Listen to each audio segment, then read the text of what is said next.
Hello, আসসালামু আলাইকুম। কেমন আছো প্রিয় শিক্ষার্থীবৃন্দরা? আশা করতেছি তোমরা ভালো আছো। তোমাদের অনেকেরই একটা জিনিসের সমস্যা হয়, যেটা আমি কিছুদিন ধরে খেয়াল করলাম। তোমরা কোথায় হ্যাভ বসাবে আর কোথায় হ্যাজ বসাবে, এটা নিয়ে তোমাদের সমস্যা হচ্ছে।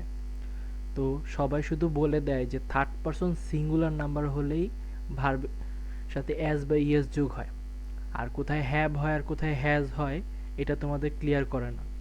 আজ আমি তোমাকে এটা ক্লিয়ার করে দিব। যেমন দেখো, আমি এখানে লিখে দিয়েছি থার্ড পারসন সিঙ্গুলার।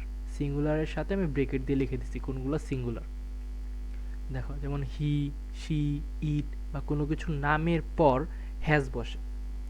আর এগুলা বাদ দিয়ে আই, ইউ এগুলার বেলায় হ্যাভ বসে। তো এখন আশা করতেছি তোমরা এটা ক্লিয়ার হয়ে যাচ্ছ।